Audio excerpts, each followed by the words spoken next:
Two frogs in trouble, that's the name of the tale, yeah. Big frog snooze near the pond as the sun warmed. The large humbug is back. What a great day for doing nothing, he thought to himself. Blip, blip, blip, little frog took off for the pond, and Big Frog's eyes were wide open now.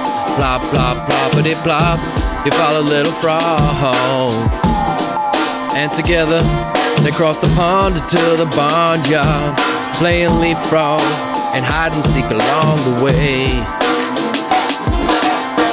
They were having so much fun, they forgot that it was milking day.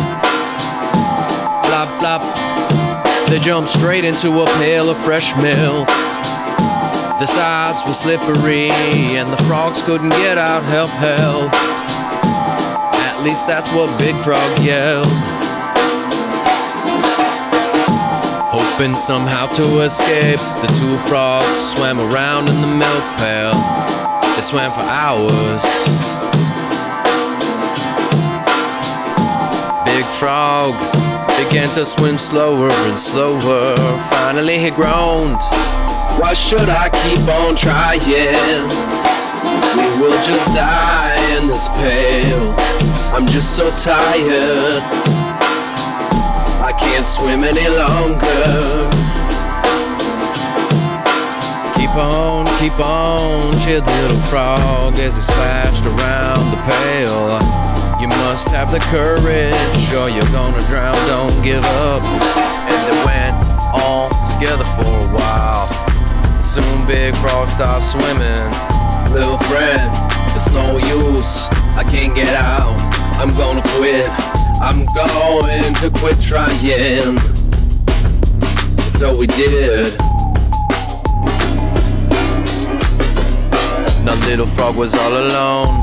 He said to himself, well, if I give up, I'll be dead, so I'm gonna keep swimming. 2 more hours passed. Little frog's legs could hardly move. I can't swim another stroke, he moaned. Then he thought about what happened to his homie Big Frog. With every speck of strength in him, Little Frog cried out, even if I die trying, I won't give up. Where there is life, there is hope.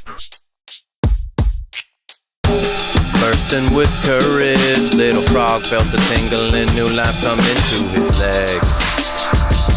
He raced around the milk pail, splash, splash, splash for a long time. That is the only sound he heard. But he began to hear a new sound. Was his reality being blurred? Glob, glob, glob, the white waves had turned to the thickest cream.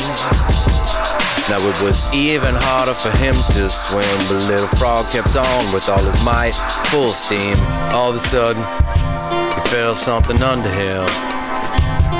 He looked down and saw his feet were resting on a small hill. Little Frog swimming had turned the milk to butter. With a great leap of joy, Little Frog jumped out of the pail. To freedom,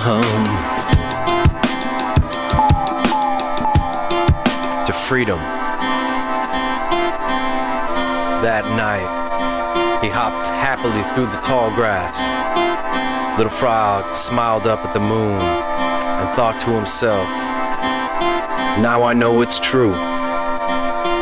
There is always hope. From now on, I'll never give up. Never ever give up. And Little Frog never did.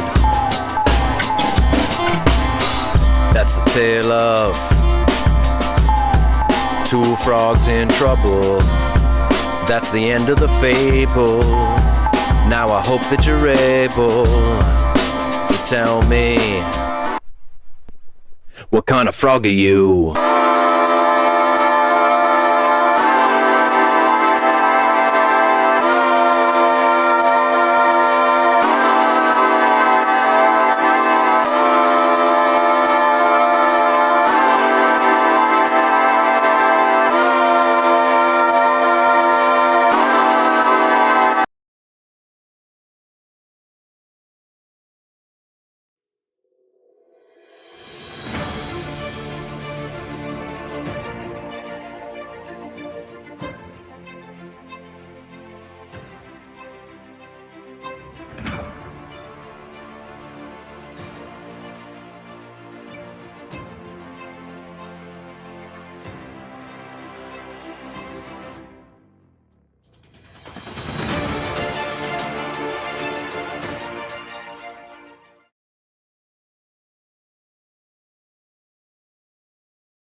We started this documentary over 10 years ago for so many reasons.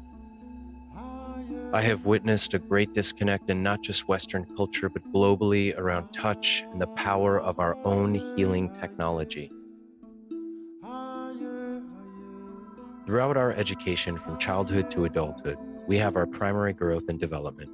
And by all logic, reason, and higher awareness, it would be pivotal for a species' evolution to know how their body works as it develops and comes into its first stages of maturity. I also saw a clear differentiation of many programs at work in the collective consciousness, disconnected from spirit. I was raised in these sciences in the West as I am a child of the baby boomer generation and was raised in the Kriya Yoga system of Paramahansa Yogananda, and as many know her, the hugging saint, Amachi. It was a fascinating paradox to be raised in the Eastern spiritual sciences in the Western culture before they were westernized into a trendy New Age spiritual movement. Learning to meditate was given to me as a tool from childhood. And although I was hypnotically drawn into the Western culture via the Tell You vision and all of its indoctrination, I always had these spiritual tools or teachings, these homeopathic remedies and touch to connect with, to source. That was a turning point for me that led to uncovering this system to activate the body's inner physician or inner healer that will literally heal you. I have seen thousands of clients and patients over the last 20 years, and early on I saw that the most fascinating rebirthing process happens within each person as they release their trauma. Each uniquely different, as everyone's stress and trauma since birth is specific to them, as well as how they've experienced it over time and how they release it when they activate their mind-body paradigm. There were some very specific rebirths that were so transformational. They healed me and others witnessing in support. It was then that I knew showing this to the world was one of the most important things I was here on this planet to do, to release. Then we had a global shutdown of the world over a seasonal virus strain with a 99.99, you get the picture, survival rate. And the worst case scenario I had lectured about taking place for decades had come to manifestation and beyond what I ever could have imagined. Cut to over 2 years into a global pandemic lockdown based off the general ignorance and lack of non-indoctrinated institutionalized medical self-knowledge to institutionalized Western medicine. Human beings are more fear-based and alienated to touch, to connection, and our humanity than I ever could have imagined.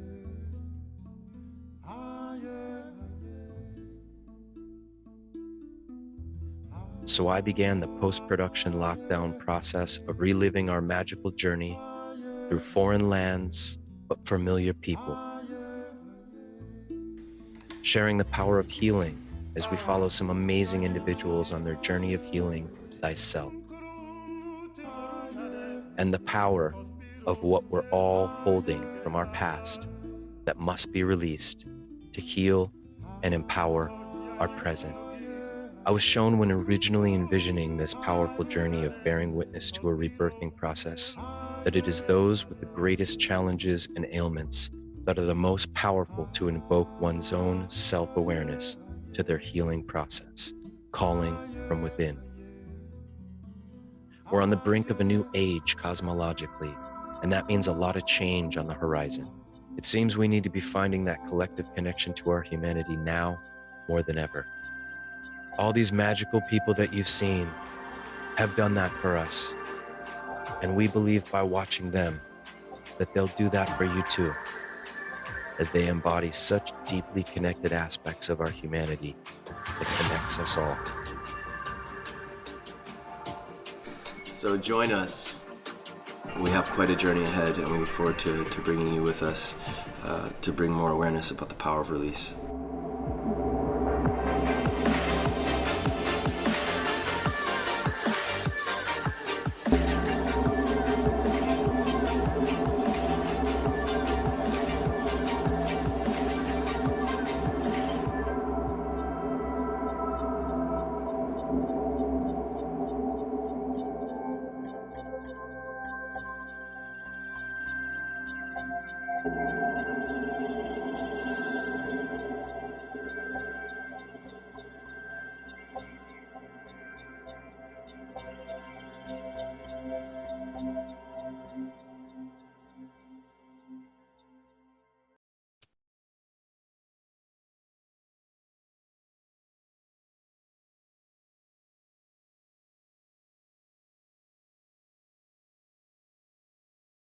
Aloha, welcome to Matrix Body Mechanics Release Sundays Live. I'm your host, Micah Sky. Thanks for joining us.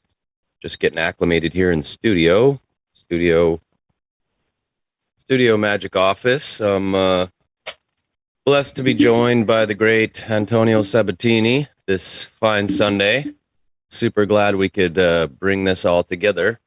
And we actually might have a few other special guests popping in here and there on the broadcast today. I kind of sent the link out to a few of our tribe to pop in and say hi through the show, if it so permits.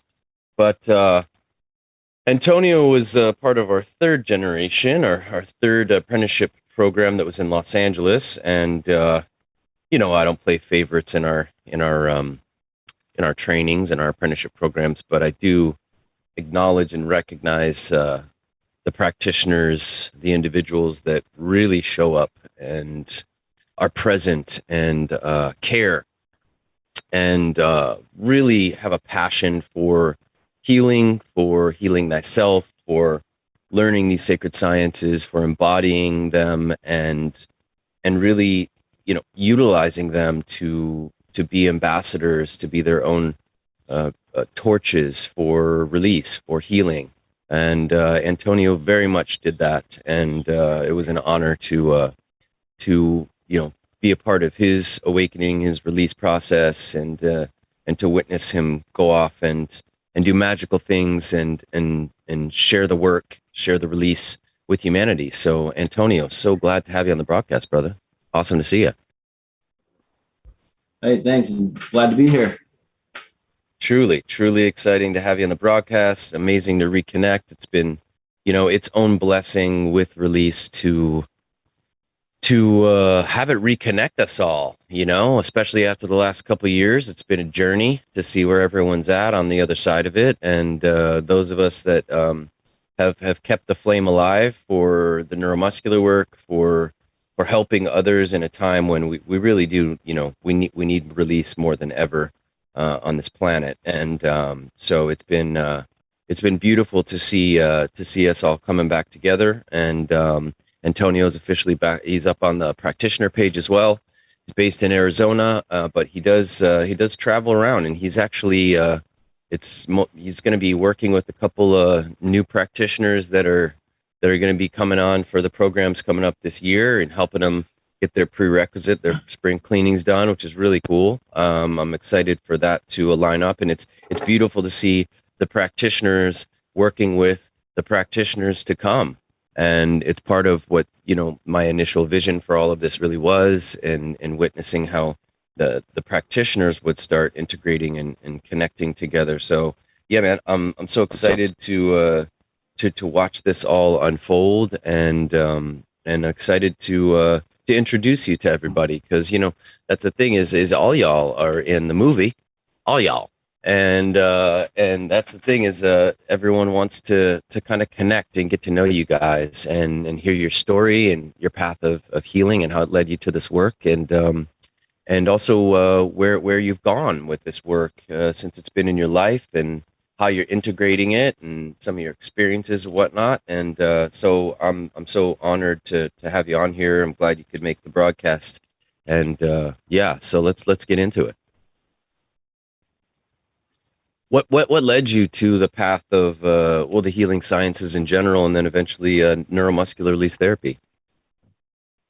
Well, as a former baseball player and athlete, weightlifter, pretty much my whole life, I was actually playing professional baseball and had some major injuries that were nothing seemed to get rid of them. Everything was a Band-Aid effect, with physical therapy, chiropractor work, anything.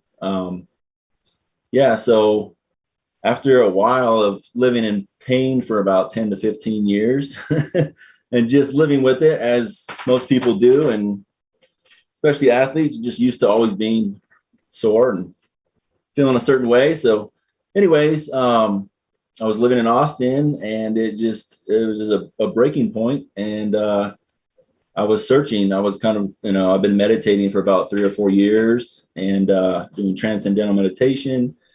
And it came to a point where there was just disconnect between my conscious and subconscious. It was almost like I like was being controlled by something, and I just didn't know what, but I didn't like it anymore. So I actually found one of your practitioners, Kellen, and we actually did some combo medicine first. That's how I got introduced to Kellen. Was he serves combo, which is, if no one knows, or most people probably do know that are watching this, but it's a frog poison that they put in your skin, and it helps you purge and detox. And so I had a couple sessions with Kellen in Austin. And I just remember as I was sitting there, he was sitting cross-legged, all flexible, and I was sitting there, I could barely cross my legs. And so he mentioned he just got certified with the neuromuscular work. And so about a month went by after I had the combo, and I called him up, and it was time. And so I had my first session, and major trauma in my neck, lower back. Like I said, very tight hips, not flexible. Literally a day or two after the treatment, the pain in my neck that had been there for 10 to 15 years was gone, and it never came back. So it just went to show that everything that I was dealing with, it was actually all energetic. It was all in the nerves. It was memory, because none of these injuries I had were like to the point where I couldn't operate, but there was something there. I was feeling this pain, and it was almost, invisible, but it wasn't really physical either. Right. But, I had the treatment, had the spring cleaning session, and, I got busted wide open, cleared out, raised vibration, frequency. I had mind, body, and spirit, just amazing things happen. Some of them were, a little paranormal than what I was used to, but I guess I signed up for it, That's how. It's a point of reference too, because our reference of normal ends up becoming. I think that's one of the powerful things is we see how our reference for normal gets really low. It drops really far. So dense. Yeah, and then when we get that reference point of freedom, it's not a verbal thing. It's not a mental thing. It's completely an experiential thing. And, it's similar to, and I just want to clarify for everybody, the combo, it is technically a poison, but it's not, it's a venom. The frog produces a venom to defend itself, but how that works when you use it homeopathically is it triggers the body's homeopathic response, and the body thinks it's being poisoned, and then it goes through, it boosts its immunity. It has a full immunity boost. It's like an inoculation for a couple of years. And it's interesting how shamanic medicine is kind of a catalyst for many people to even find this work as well, because because shamanic medicine is kind of gotten out in the Western culture more. And it's one of the beautiful things that I appreciate about Kellen, who, by the way, I like I said, we might have a few guests popping on. And I sent the links to Kellen last minute and said, hey, hop on and say hi. So it's even cooler that Kellen was part of your origin story, if you will. And I just connected. Worked on my entire family as well, sisters and both parents. Boom. That's amazing. And him and I got to, and him and I got to reconnect the other day, actually. And he didn't even know that the film had been released out, and so it was kind of its own second wave of just magic that he got to go into that and watch it, and he's going to be coming on the broadcast as well. And Kellen's based in Florida, guys, and so we're getting everybody's info on so that you guys have more of a broad spectrum of where our NMRT beacons are, if you will. And what a beautiful what a beautiful reflective story of your journey, and just so beautifully expressed. And I feel like people need to hear tangible, real experiences from individuals like yourself that parallel their own journey of the pain of the process of life experience that does take our normal down several notches, and then when it gets to a point where we just don't accept this and want to do something about it, and by setting that intention, do we attract in something that that actually really is that catalyst for us, because we called it in. We were tired of accepting this is not normal. This is not where I should be at. I don't accept this. It shouldn't be this way. Part of us intuitively feels this is not how this is not my best life. This is not my best me. This is not the most authentic version of myself, nor is this really what God intended for any of us to be carrying this weight like this. And it's true. We're not supposed to be weighted down. The weight of the world is not supposed to be on our shoulders. And we can do something about it. And unfortunately, in the medical, or what they call healing systems in the West, we don't have that perspective. We have a perspective that we need to go somewhere to do something to this system that's very limited, that gives us limited options, and those options are generally based in allopathic medicine, and based in when we really look at it, somewhat of a very medieval approach to healing. Nothing really to do in honoring the body's own healing ability, its ability to heal thyself, and because there's sovereignty in that, and they don't want you to be sovereign. They want you to have a dependency on them. By the way, this is the Sunday broadcast on YouTube Live, and we are sorry we couldn't have one last week, and that's because the week before that ended up getting banned on YouTube, and we got a strike, which restricted us from being able to broadcast or communicate with you guys for a week, and so that just coincidentally compromised our next show by one day for Sunday. So we did do that show on Rumble, and there's lots of so we really went to town on Rumble and saying all the things we can't say on here with Harry Metadine. We did a show on the golden spiral of health with uropathy. I really recommend you guys checking that out. We got into quite a bit of information, including the truth about the tobacco industry, about the radioactive plutonium poisoning.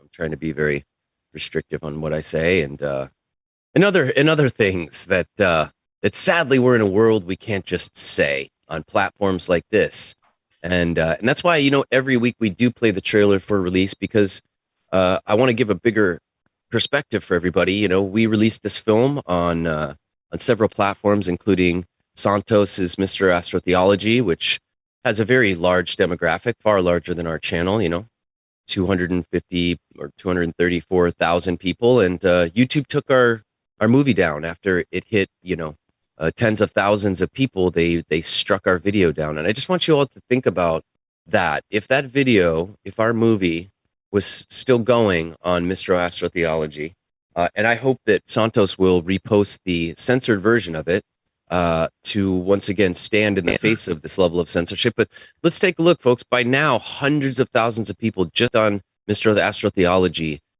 could have witnessed this film. It could have gone so much greater into the collective for healing, and they stopped that process through their censorship. So just bigger picture, to witness what censorship can do in terms of blocking knowledge to get to the collective. It's I don't really know how to describe it outside of being inherently evil in nature. If you're taking away something that's awakening and liberating for humanity, and you're stopping it from going to the collective, especially if the collective is responding to it, it's really sad. So we're still trying to really share this with as many people as possible. This film, it's relevant, it's necessary. There's so many good films out that are bringing about more awareness, whether it be Plandemic or the new film 2000 Mules that just came out, but there's not really one that's addressing the process of healing. Yes, we're identifying this industry, this Western medical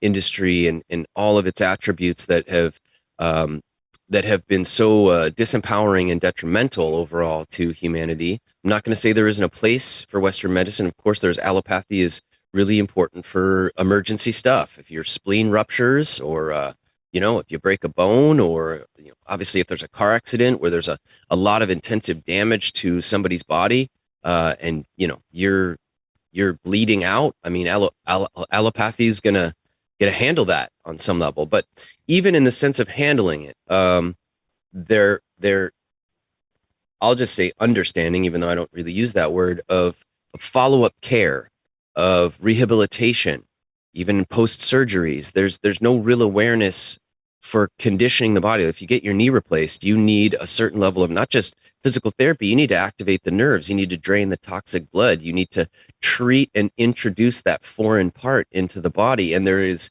no real construct for that in Western medicine. They really do look at the body as if it is, for the most part, unintelligent and in need of their instruction, control, and guidance. And so that that the effect of that is so much greater than I could ever describe to you, over generation after generation of leading up to where humanity is now. And then don't even get me started on the misdiagnosis aspect of so many things that are brought from a very limited form of occult medical knowledge, even down to the phrases they use, gross anatomy, like as if our anatomy is gross. It doesn't embody the full depth of what this amazing healing technology is or can do.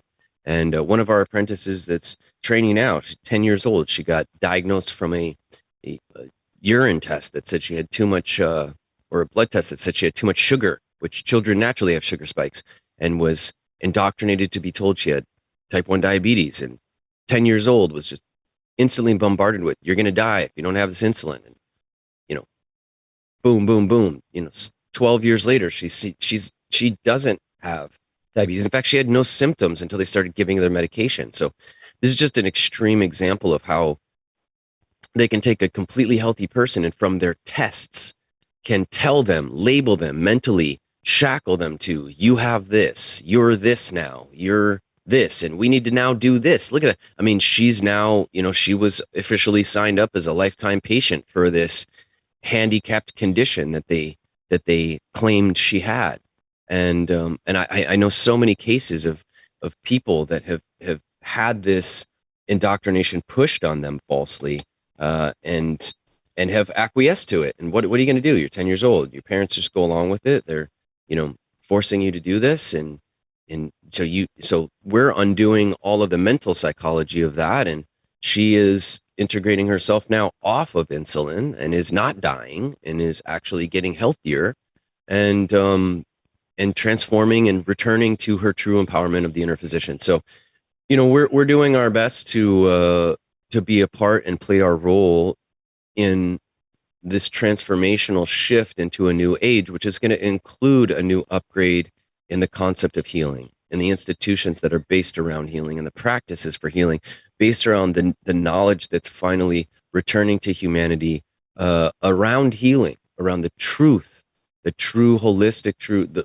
concept of healing. And we've talked about before, when you look at this man, Abraham Wexner, who did the Wexner Report just 100 years ago, who, when allopathy and homeopathy and naturopathy and osteopathy were all considered equal in significance to healing. And he went around and all the universities and did a report cataloging which ones used pharmaceutical medicine, and then took it to Rockefeller and Carnegie. And they funneled millions into those universities to support the programs that, of course, pushed the products that they were deeply invested in through the petroleum industry. And then they filed legislations to basically decree that all these other alternative forms of healing were quackery. And that's why we all even have the psychology of, if we get hurt or compromised in health, the first thing we do, I got to go to the hospital. Oh, I got to go to the hospital. So we have to start internally, deconditioning this indoctrination, returning to some center to build awareness in a clear and present way of how powerful we truly are, which has ultimately been at the core of this deception, is to not get that truth into our being, that we are powerful, we can heal thyself. Because if we can heal thyself, and that's what last week's show was about, was neuropathy. Your body's so powerful, it actually produces a medicine that can heal itself. It's free. You make it every day. It has all the returnings in it for anything that's wrong with you. It has all the nutrition in it that you can't absorb from your food. And from, much of the science and research, it's actually more digestible, the nutrients, after you've processed them once through and they've been put into this bioavailable form that can go right back into the body, right back into the bloodstream. And, I'm living proof of that. I healed myself from one of the more deadly situations with MRSA staph that's very hard to come back from once it becomes systemic. So nothing would work. None of their medicine would work, down to where the doctors were like, we don't know what to tell you. I mean, just keep taking antibiotics.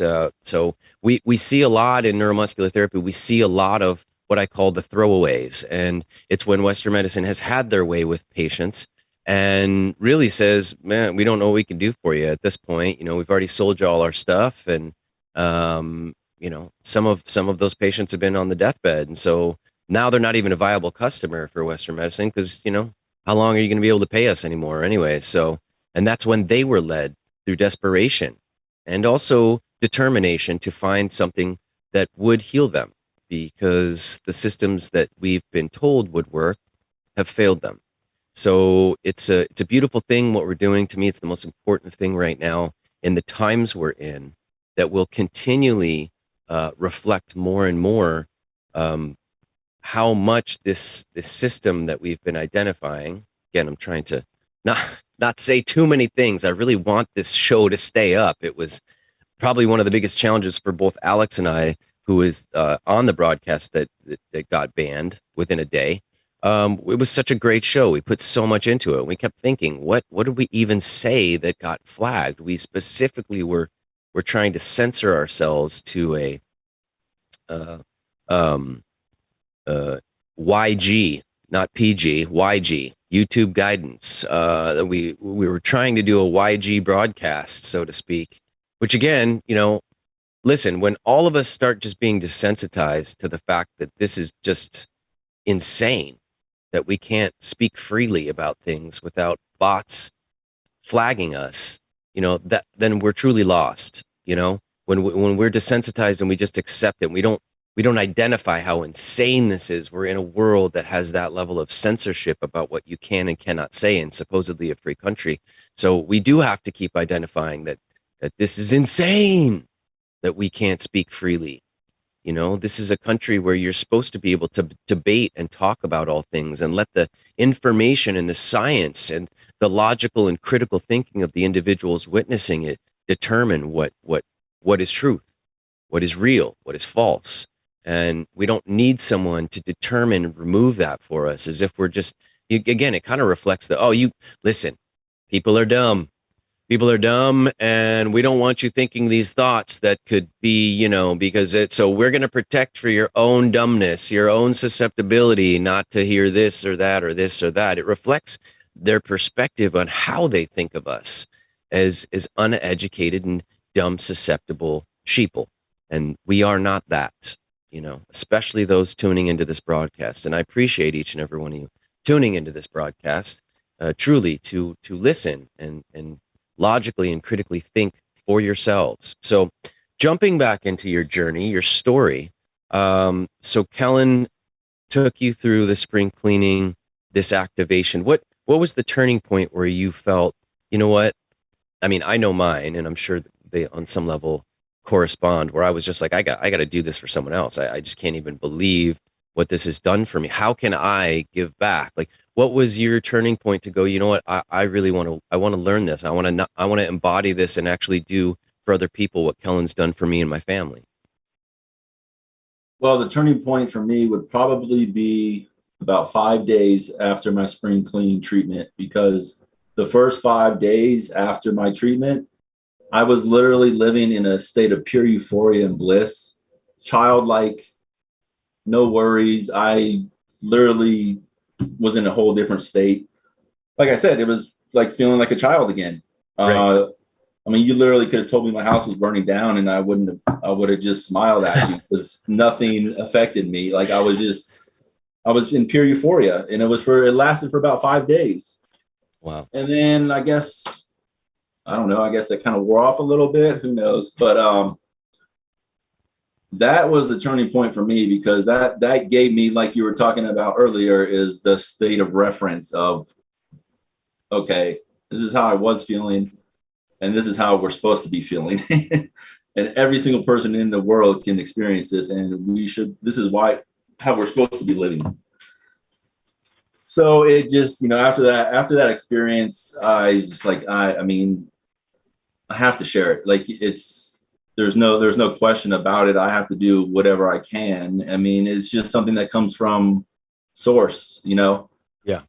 And everything kind of just clicks. It's like, okay, all this stuff happened before this process, so I could experience this, and so we could share this and get this out there. And as much as the ego and my plans for my life might not have gotten to the point where I wanted them to go, it was my ego, but this was my true calling. And I actually had some friends and family members tell me that I was always pressing on my nerves when I was a child. Like I was always doing it without knowing what I was doing, just, naturally.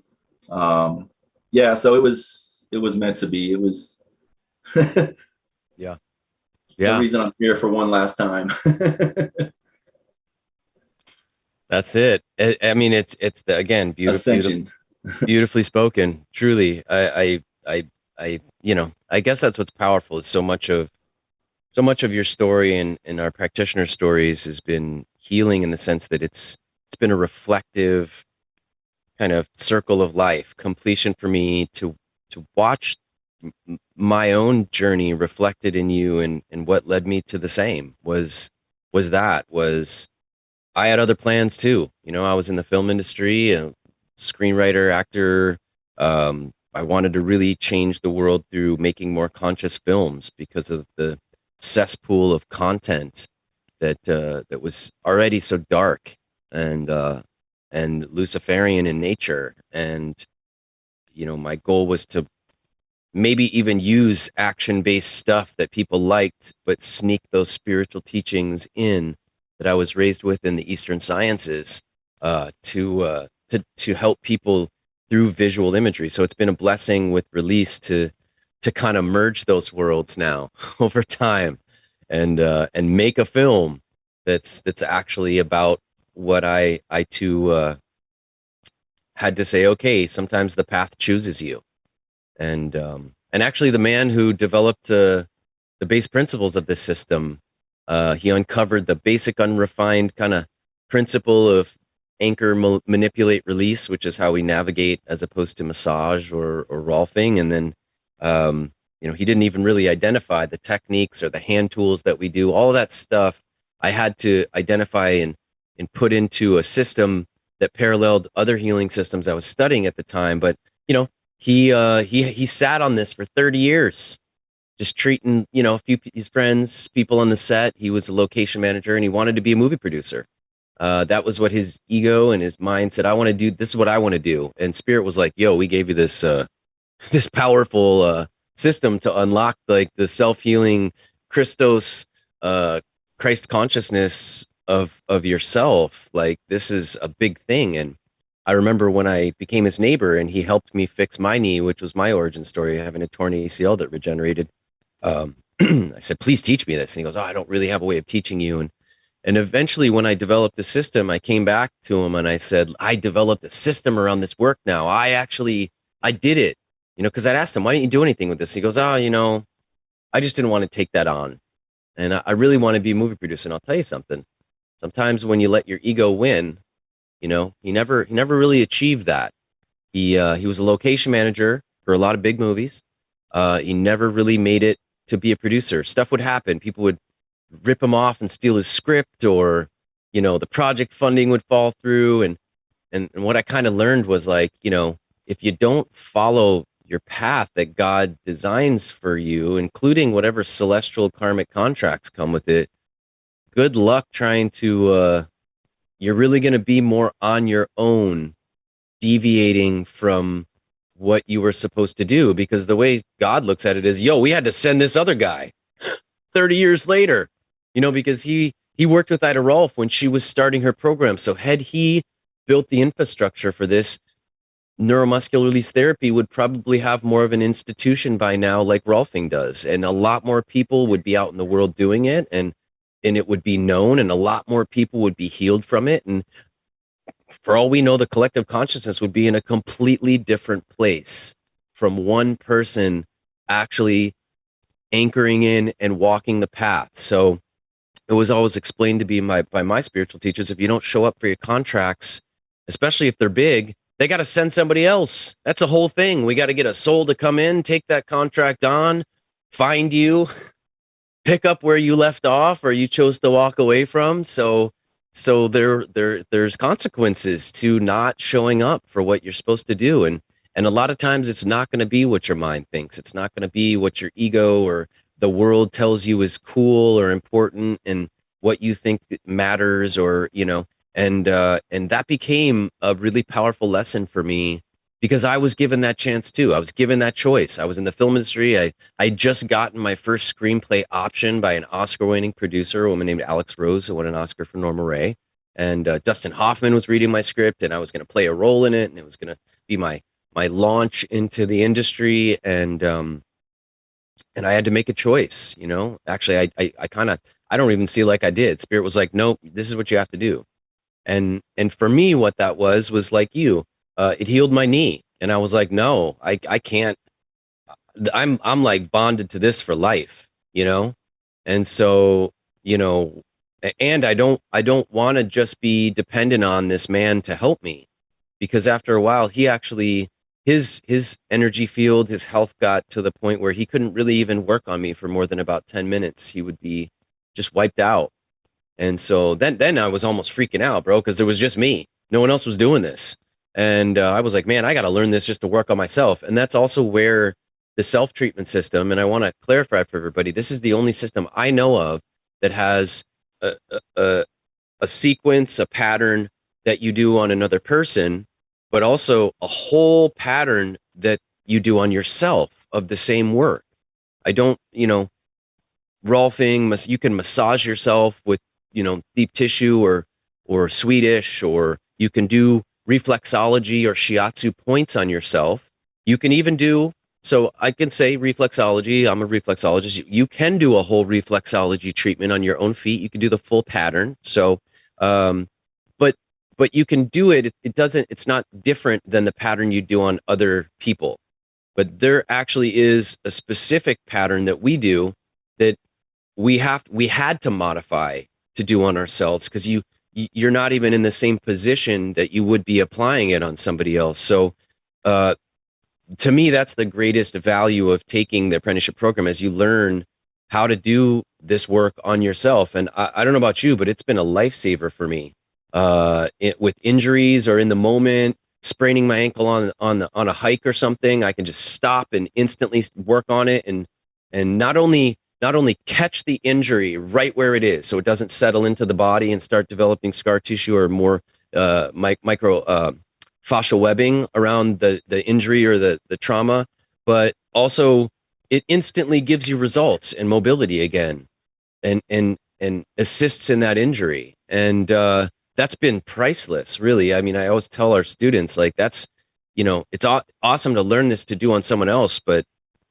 because you have to heal thyself before you can heal the world, this is just the ultimate, this is the ultimate practice for your healing arsenal. And that's why we are working on, a virtual form of a 13 video series to teach you guys what we've gone through in learning it on ourselves. And I mean, remember, Antonio, in our program, like 3 days in after doing all the self-treatment work and going through the pattern, remember, we were all like feeling so much integration from doing work on ourselves. It was just, it's significant. You're like, we'd get into class and getting ready to do it on each other, and we'd all be kind of sore and integrating out what we did on ourselves the days in prior, and kind of like, whoa, we did this to ourselves. And that's a deeper power, is like, whoa, we did this to us. Like, someone didn't do this to me, and my shoulder is different from yesterday,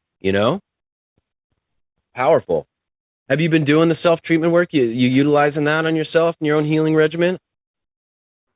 Yeah, I mean, it's like spot treatments, I mean, I'm always using it on my arms, especially the vagus nerve too. I mean, I might not go in hardcore, but I'm definitely massaging it and, doing the warm-up treatments. And Yeah, but I mean, for the most part, it's just, I'll just sit there and play with my wrist and my right underneath my arm like that, just real quick, just shoot that electricity, clear it out, you know. But yeah, It's true. And I want to yeah, reflect to everybody, it doesn't have to be some intensive thing you're doing to yourself. A lot of times it's just playing around.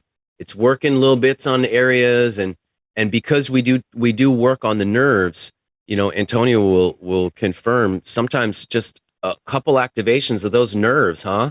And that just releases so much. Just a couple sweeps on a few of our those primary nerve junction points and shoots the electricity down your arm. And yeah, especially I would agree, bro, the arms and hands, especially for us practitioners, it's like you almost have to treat your arms after you do a series with somebody. I mean, it's not even in question, I mean, it's yeah. And it's been, how's it been for just sharing it with the fam bam? Like I just do it, it's so powerful that my kids get hurt. I just can instantly work on something and help them, and they'll be like, oh, it feels better now.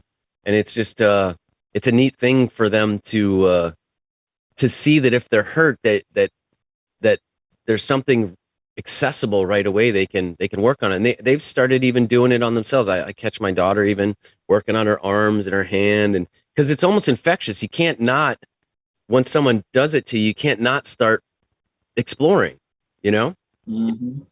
Yeah. In fact, I mean, it's funny you asked about that. I mean, it's funny you asked that because my parents live down in Florida. Every time I go visit, I'm more than likely going to do some type of, spot treatment, certain body part. But yeah, I was actually just down there a few weeks ago and worked a good bit on my father. He had a C5 dislocation in his neck about 2-3 years ago. And he's been recovering from that. I mean, I was in the hospital with him, when that happened a week. I mean, the next day, but I mean, I was literally working on him. I was working on him the next day after his surgery. Just getting him that touch and releasing and, biomat, just really, it's more than anything. It's just it's the touch. It's the dense energy that's being pushed out. And if it's not being cleared out, you're going to have some type of injury that's going to knock it out for you if you are not working on yourself, because that's just an imbalance. And, that's what happens with these injuries. There's imbalances and you think you're walking just fine, or you think you're fine. All of a sudden something happens. The energy is trying to get out. It's trying to release on its own, because it's obviously, with where we're at right now with the Schumann resonance and everything with Earth. I mean, yep, it's being forced out of you. And so if we're not clearing and, emptying our vessel, we're going to have to deal with some intense situations. And that's pretty much what's been going on with, different people. But little did we know, we learned this for a reason, and here it is. It's time. It's after the last couple of years, it's like, what's going on? And then all of a sudden, about a month or so ago, I just started having these thoughts about you, about NMRT again, about and all of a sudden we just connected 2 days later, no lie. I mean, synchronistic, it was insane. And then I was thinking about being on the podcast, and I think the next day you texted me and said, hey, I'm looking, for you to be on the podcast, maybe one of these weeks. So and that's how it happened from the beginning. The first time when you reached out to me, I mean, I contacted, your assistant a few times I was probably contacting her a couple times a month, trying to see when the next practitioner workshop was. And then after a few months, I kind of just, went on with my life and let it go. And all of a sudden I get this 808 phone call. I'm like, that's the only person I know in 808 is Micah. Okay. So you called me probably a year after, my treatment, and it was time. Yeah. As it always divinely is. I mean, gosh, it's a trip, because there is a collective consciousness that connects us all, and when we put this film out, it created a ripple into that, because people are ready to release. They've been pushed to the brink through this last couple of years, and they've been, and that's how spirit works, guys. If you're not getting the memo, then the message is going to get more powerful. It's not, it's going to go to an email, then it's going to go to a text message, then it's going to go to a call, then it's going to go to a foghorn or like a tsunami siren that you're just hearing from a distance going, woo, woo. So, I mean, that has been beautiful to witness. And I've seen a smaller circuit with our practitioners that like Alex as well. He just even before or not knowing that the film came out, it's kind of like we've all gotten a call to arms again. You know what I mean? There was like a reactivation, like we're called into service, you know. All right, we're celestial operative. You're being activated. There's missions now coming up. And that's been really beautiful to witness with several of our practitioners, and that was a really powerful one. And we've had our phone call, like I guess a couple weeks now ago, because I was so overwhelmed with having 4 kids on my own and just going through the intensity of getting my first just feature length film done, which was just so many edits and so much, and on a computer system that really couldn't handle the program it was even running for that caliber of a film.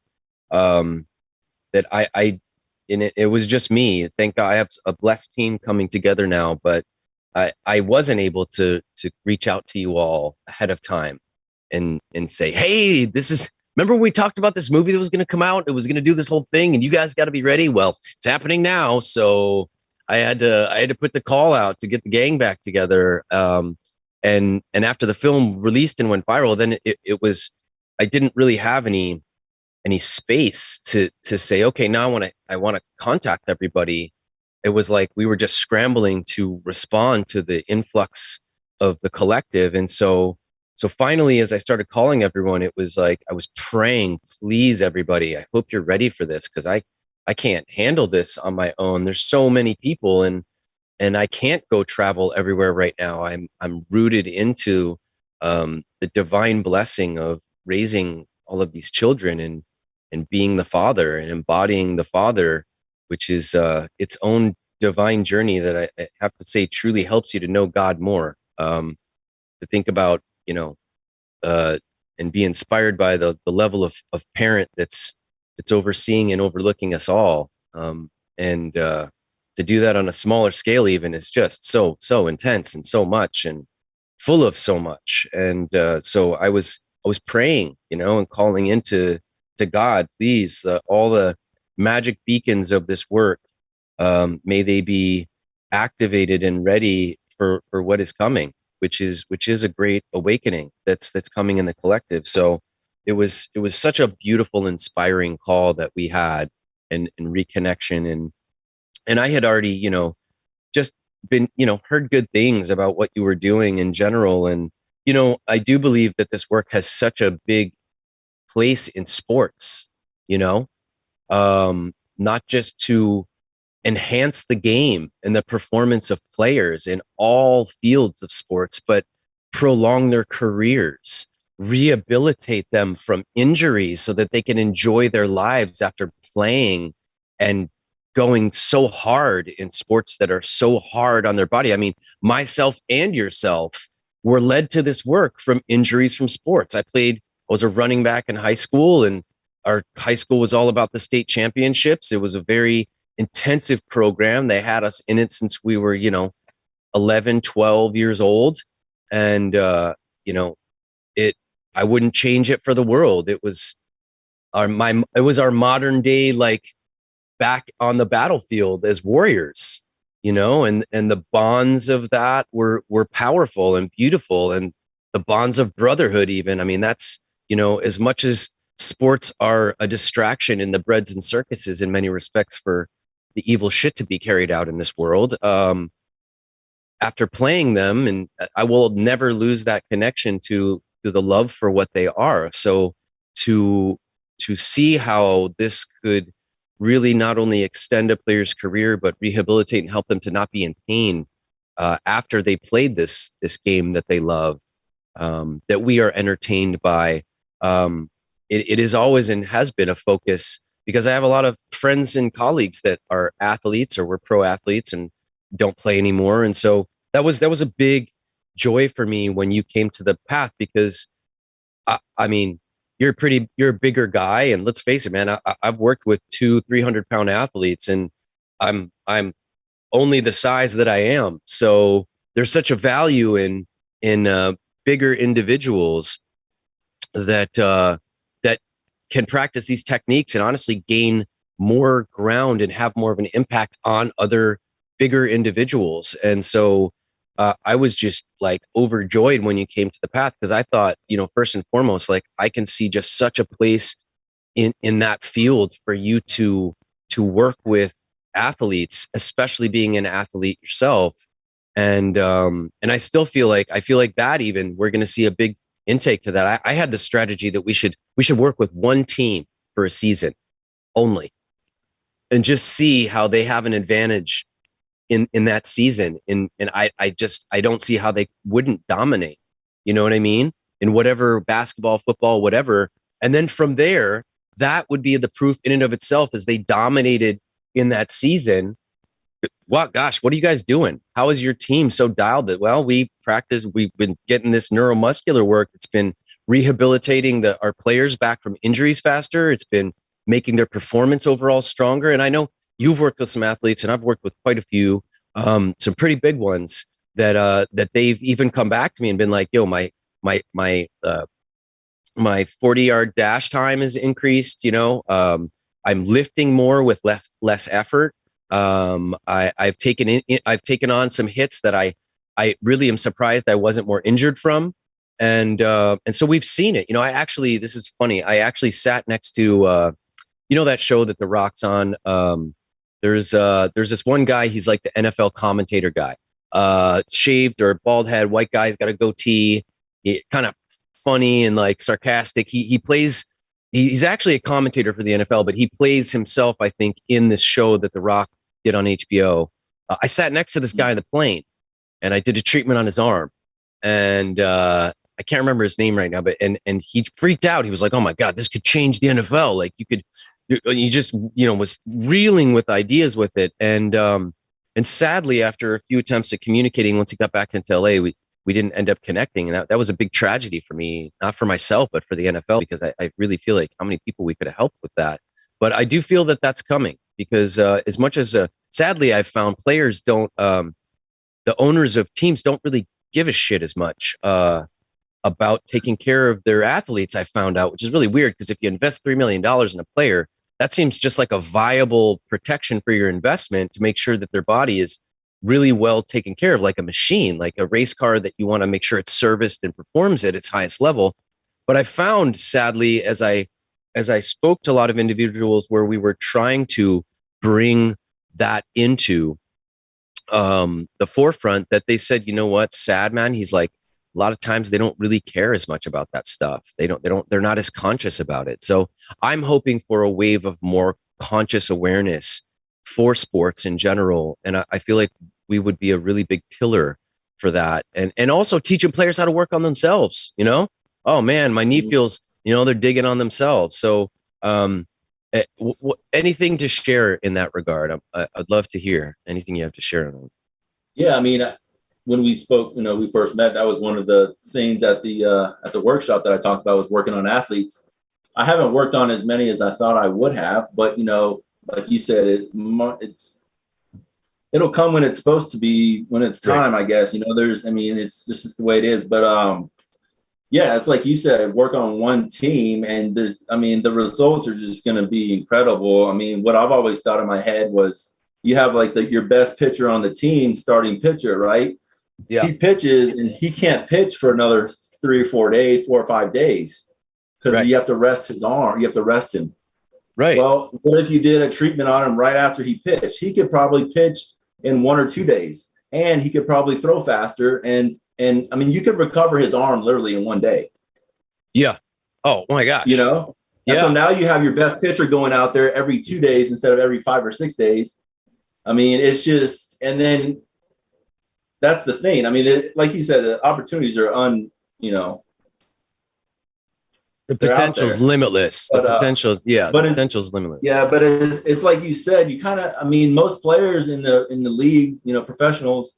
I mean, I don't know about other sports, but baseball, it's pretty much they all do their own thing. They have their own trainers. They all, you know, it's not really the owners bringing it in with the team, you know. And That's my issue.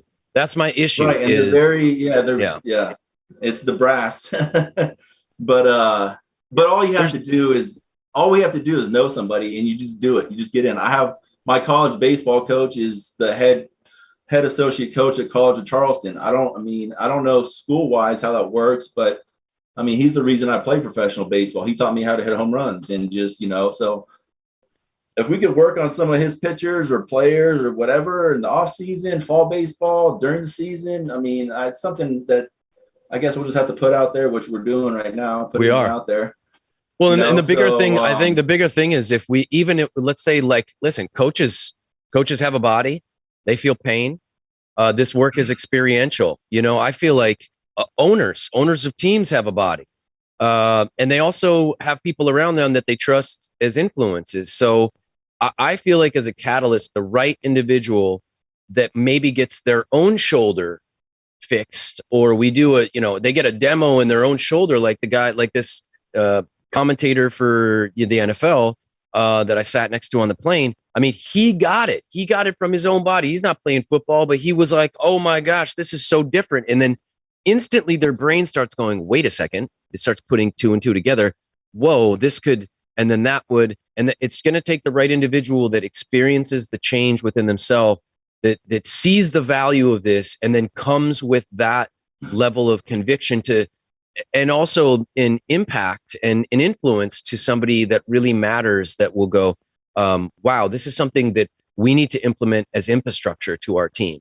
Because that is what I've noticed. And that's been a sad thing, is that there is no infrastructure for the teams. It's true. Like, the players are almost like on their own to find their own regiment, their own practitioners, their own, their own team of healers or therapists or whatever to work on themselves.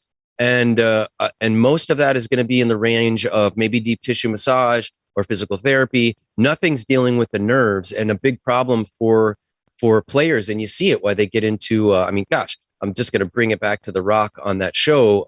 Ballers was, the guy had, he was now retired, but he had alcohol and a prescription opioids addiction from his own pain, from his own injuries from when he played. So this is a big place where drug and alcohol addiction comes in for players, is pain. I mean, I think one of the biggest things about the awareness about the whole Johnny Depp trial and the level of addiction from this man is that he talked about his level of pain from like a very young period of time, and his association to what a solution to that was taking these nerve pain pills, as he looked at it, to, and so his solution was just to numb out the pain. There was no awareness that he could do something about healing that. So how different would one's life be if they had a solution outside of numbing through pharmaceutical opioids? A justifiable thing. It's not like he was doing this to get high. He was doing it to get rid of a constant pain. And why do you feel pain, folks? Your nerves. Your nerves are the pain receptors. If the nerves feel pain, then that's why you feel anything, is your nerves. So that's why also other modalities don't deal specifically with draining inflamed nerves. And I want everyone to get really clear. Here's the science behind it. Every time you use your body, okay, for physical movement, you have a chemical called acetylcholine, which it's the physical chemical for animation. It's how our body animates itself. It's how I'm picking this crystal up and setting it back down, picking up. I'm releasing acetylcholine, this chemical for animation. Okay, so those chemicals don't just drain into your blood and filter out of your body when you're done. They actually sit in your tissue and in your nerves, because your body expects you're going to get massaged, or just even some squeezing, just a basic fleshy palpation. This is how desensitized and disconnected to the significance of touch we are. And so when that doesn't happen, these chemicals have an acidic base, they become rancid, they start eating away at the two-coat proteins of your nerves. Your nerves get inflamed. And remember, that's still the body trying to tell you through pain, hey, do something about this. Hey, this isn't supposed to be here. Hey, move this stuff. This is, you know, because we have an equation here that there's an element in the equation that has not been included for us. So you're naturally going to have a really bad outcome. No one explained to us we got to flush this stuff, so we didn't know. We always reference the dental hygiene. You know, if you didn't know you had to brush your teeth, you're going to get all this tartar and plaque and cavities and all this funk because you're not doing something that's required for usage of your mouth and for eating, and the body is the same. So naturally, you're going to start accumulating inflammation and pain. And so, unfortunately, our solution has been numbing that pain, getting a cortisol shot, right? You know, oh, we'll just deaden the nerve out with this cortisol shot, right? Or they're they're allopathic solutions that are not about the body healing itself. They're not about lifestyle practices that are more conscious to alleviate the situation that's happening, which is an accumulatory process of living your life. Now, if you think about athletes, I mean, that's, you know, let's say that most of us are not athletes. Let's say someone's not an athlete. We'll look at the body as a vehicle. That might be like a Toyota Tercel or something like that. Maybe you know, I'm just saying, like a Mazda sedan. Athletes have like race cars for a machine body. The race cars have, you know, they run, they perform. And so not only do they perform, but you have to train to perform. So they're taking on way more wear and tear than a normal vehicle in its operation capacity. So they're going to have way more neural inflammation, way more acetylcholine accumulation, way more trauma in the body, wear and tear, lactic acid, protein calcification, crystallization of the tissue. So if anyone needs to be servicing the body and breaking this stuff up, it's athletes, and there's no regimen for that. And that's what's sad, is because these athletes could be talented at what they do, but they're not, that doesn't mean they're conscious about health and wellness. It doesn't, you know, they should not be left to just have to figure out what to do to service themselves on their own.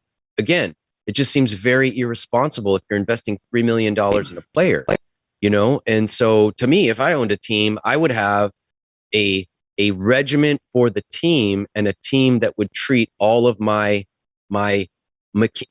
awesome technological machines, my awesome vehicles that were operating for my team. That would be not only the greatest investment for me in my investment, but it would produce the most results, and it would be the most respectful of these individuals who I've gotten to come play for me, you know, and for the world. It actually would be giving a greater awareness to the people who love the game, who want to see these people do well. You know, nobody wants to hear, you know, gosh, I came really close to working with Deion Sanders because he, yeah, gosh, you know, that really tragic thing. He actually had to have a toe amputated after getting the quacks. I saw the video, you know, we covered in our Intel channel of them actually removing it. It was really emotional to watch him have to do this, man. Deion Sanders that loses big toe because of blood clots. So, but I came real close in years prior to working with him because he had a lot of pain. And actually, my co-director of release was friends with him, and he was trying really hard to link us up to work together because he was just, you know, he wasn't playing anymore, but man, the guy was suffering. And it was a tragedy for me to see, because I grew up with this guy. I had his cards. I followed his career, you know, respected him. And it was sad to hear that, man. You know, it really was. And there was a point for me in playing football where a couple guys I played with, you know, made the choice to try to go forward into college and pro. And one of them, I used to running back with me. He made it pro, man. He made it to the Vikings. And there was just a point where I chose not to do the roids and the regiment that he did. You know, I was like, no, I enjoyed this for high school, but this is not going to be my thing. Despite, you know, we kind of were at a place where I could have chosen to move that direction with him towards trying to really do this as a career or not. And, you know, I was a lot bigger then, but not big compared to NFL. And neither was he really, but we were both really fast. really fast and we were really good at maneuvering, which sometimes is, is its own skill, honestly. You got to catch me. Doesn't matter how big you are. If you can't catch me, you know? So, and I remember seeing that and years later, he only played for like a year or two, man.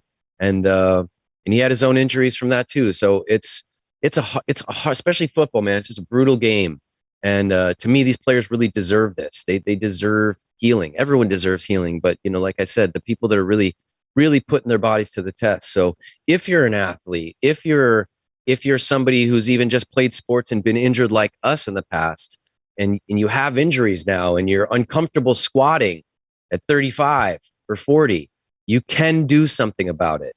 And myself and this magic man here, we're here for you. And actually, when we treat you, we have the athlete psychology. We know what these injuries are like, and we've been in our own place of kind of desperation to be like, I love these games, but I refuse to accept that they're going to determine my health moving forward. That I'm feeling like, an old man in a 30-year-old body.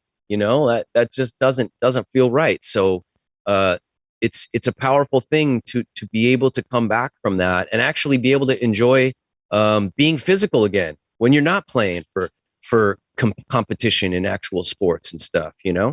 How's your body been lately? Like, are you playing any sports just for fun, or have you enjoyed returning back to being physical without a lot of those injuries that felt compromising? Oh, 100%. Not recently. I haven't done a whole lot recently, but after the treatment and getting worked on for a while, yeah, just the fact, just feeling so much lighter, like just so light, and that's what it just. You're talking about these NFL teams. I just don't, NFL sports.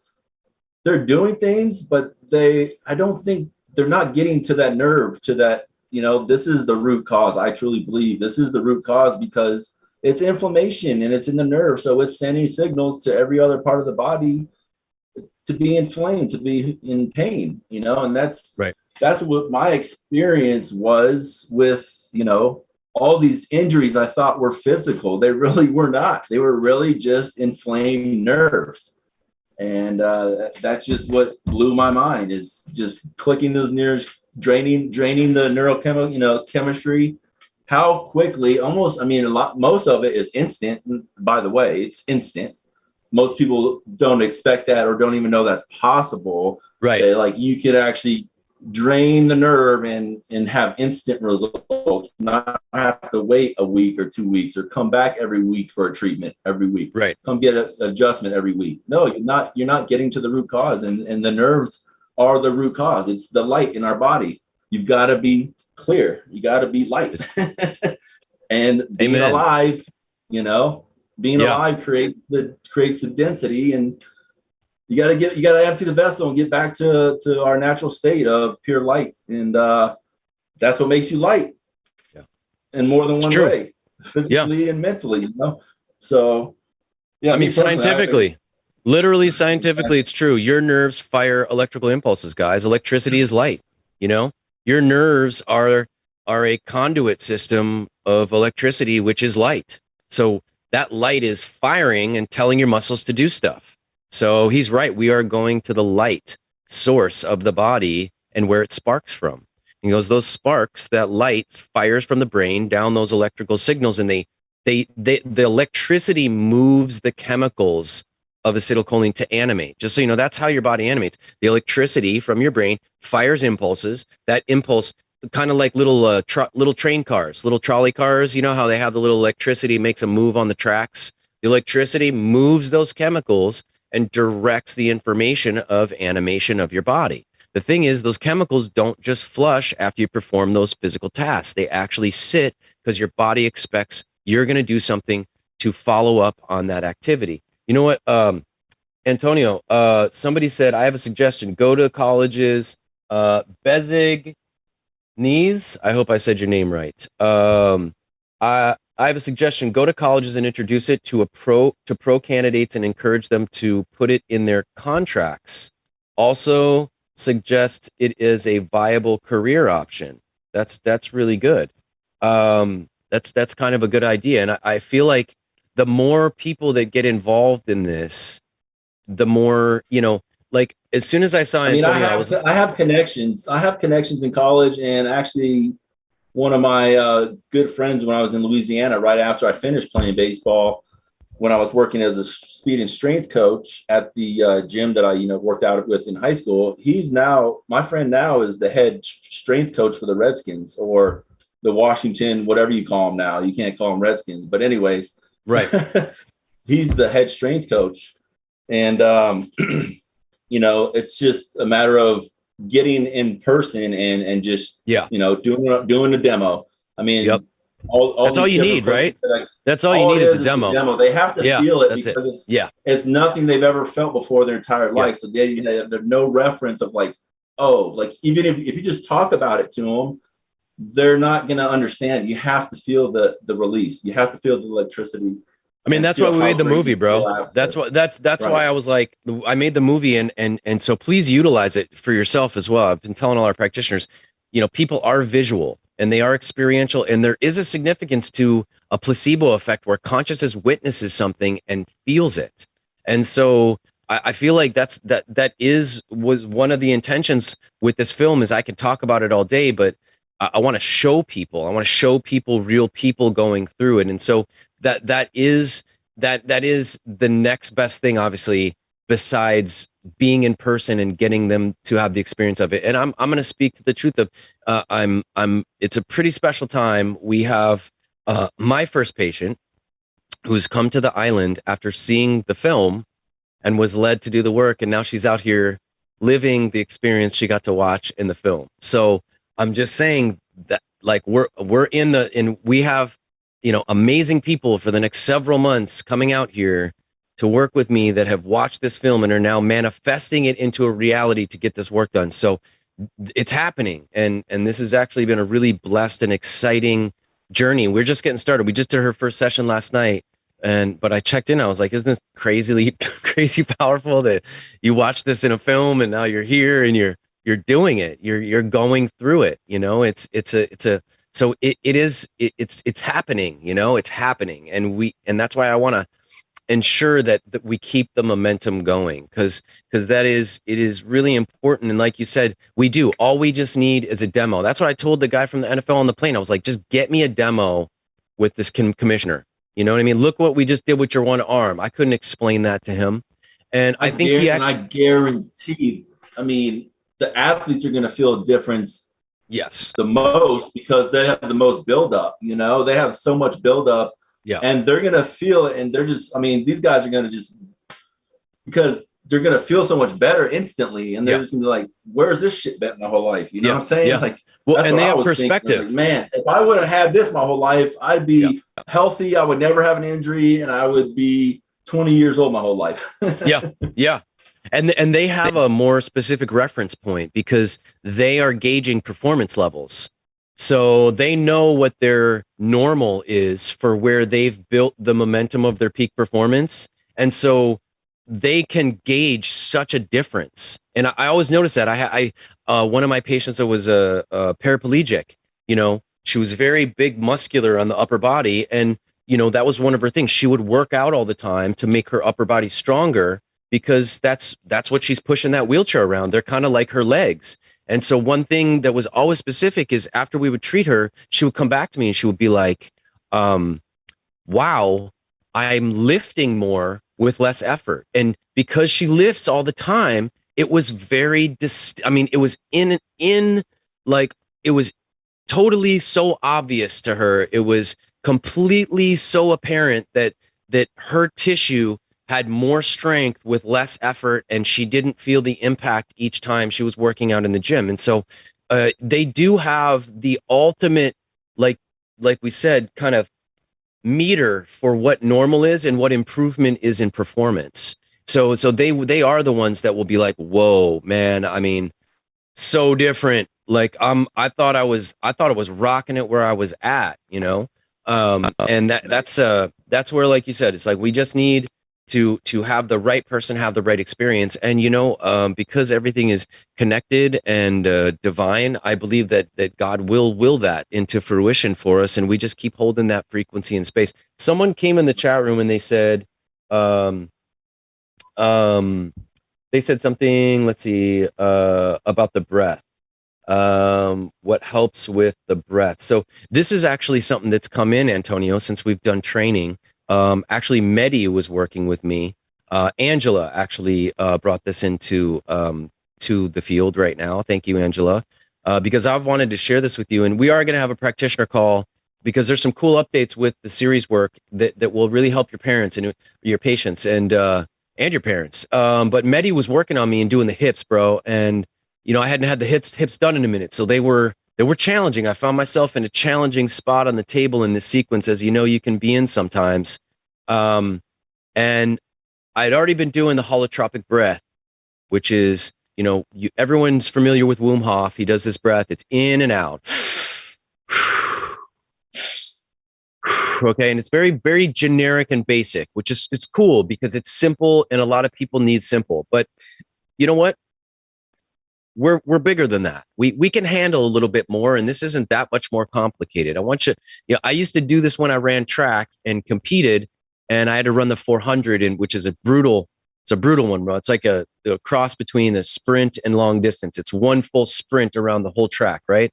So of course, in that final straightaway, your muscles they're at the last point of oxygen. They're ready to give out. And this breath naturally came in where I would inhale through my nose and mouth together.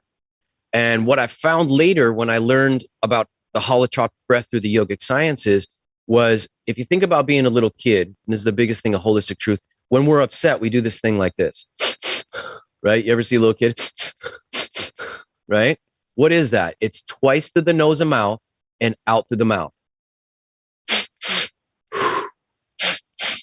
So it's double ventilated breath is what we call it, because I'm not just breathing through my mouth. I'm sucking through my nose and my mouth. I'm even using my lips almost to suck, like. So it doubles the oxygen intake. And because when you inhale through your nostrils, you get a milder release of nitrous oxide. I don't know if everyone knew that.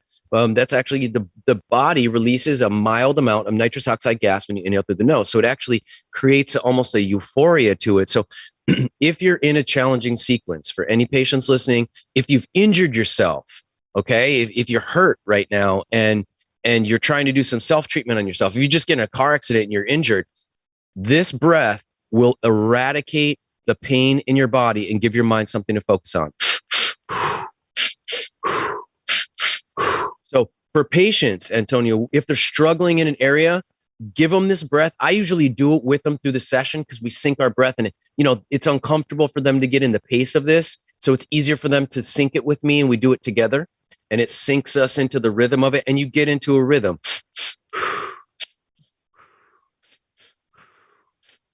Now, if something's really intense, you might increase the speed and intensity. If they get into an area that's less intense, they regulate it out.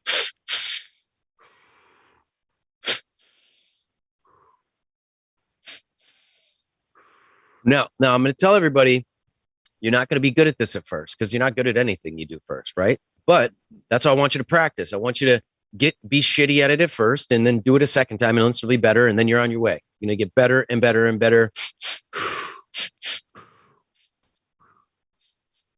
Nose and mouth, we call it double ventilated holotropic breath. If you're struggling in a sequence with any practitioner, go into this breath. Not only will it bring a euphoria, it will oxygenate your tissue, and I'm telling you, I learned this. This was the biggest thing. I broke my heel since we saw each other last. The only bone I've ever broken. I broke my calcaneus. I got 2 fractures in it. And I could barely touch it softly, Antonio. I could barely dig in like this, but I knew I need to dig into these tendons. I need to dig into the bones and the ligaments in this foot. And so doing this breath instantaneously from doing the breath, if I did it alongside it, I could dig deeper on myself. So even if you're treating yourself with the vagus nerve, you're doing self-treatment, try this breath, bro. You'll notice, I can dig deeper on myself. I can handle more intensity. And it was crazy because on the table, with one of my practitioners treating me, it took me getting back on the table with somebody I treated that put me back in the patient role to dig in and find something that now will help us all. And so it was, again, a beautiful completion of a cycle, because from the point I couldn't even let her hit those 9 traction points along the inguinal ligament in the hip, instantly I could handle it. She could dig in there. I could lift my leg. I could do the sequence without compromising it with that breath. Now, as soon as I stopped the breath, it would go back to that intensity. And I couldn't hold that space.